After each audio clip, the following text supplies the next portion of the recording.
ఈ సోమవారం నాడు శ్రీశైల మల్లికార్జున స్వామి ఆలయం 12 జ్యోతిర్లింగాలు మరియు 18 శక్తిపీఠాలు భ్రమరాంబిక దేవి ఒకే చోట ఉన్న అరుదైన క్షేత్రం. నల్లమల్ల అడవిలో శ్రీగిరిపై వెలిసిన ఈ స్వయంభూలింగం కాలభైరవుని క్షేత్రపాలకుడిగా 8 అష్టభైరవ మందిరాలలో అత్యంత శక్తివంతమైనదిగా ప్రసిద్ధి చెందింది. ఇది ఆధ్యాత్మికంగా అనేక రహస్యాలను కలిగి ఉంది.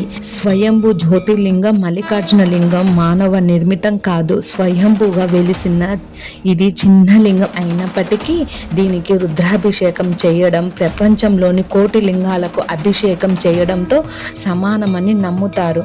శక్తిపీఠం జ్యోతిర్లింగం శివుడు, పార్వతీదేవి, భ్రమరాంబిక దేవి ఇరువురు స్వయంభువుగా కొలువై ఉన్న అరుదైన క్షేత్రం ఇది.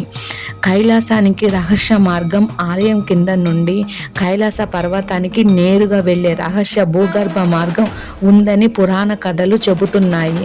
ఉన్నప్పటికీ అది భక్తులతో మాట్లాడుతుందని, క్షేత్ర విశేషాలను తెలియజేస్తుందని భక్తుల నమ్మకం. ప్రతిష్ఠించి ఉన్నప్పటికీ అది భక్తులతో మాట్లాడుతుందని, క్షేత్ర విశేషాలను తెలియజేస్తుందని భక్తుల నమ్మకం.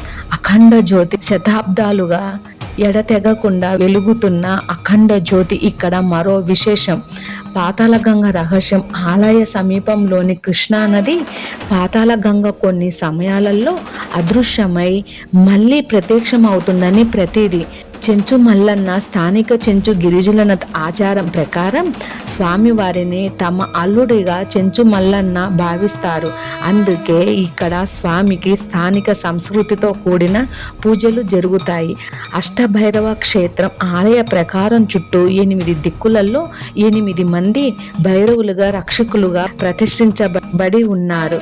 ఈ క్షేత్రాన్ని శాతవాహనులు, విజయనగర రాజులు, ఛత్రపతి శివాజీ వంటి వారు సందర్శించి అభివృద్ధి చేశారు. శ్రీమాత్రే నమః. నమస్తే.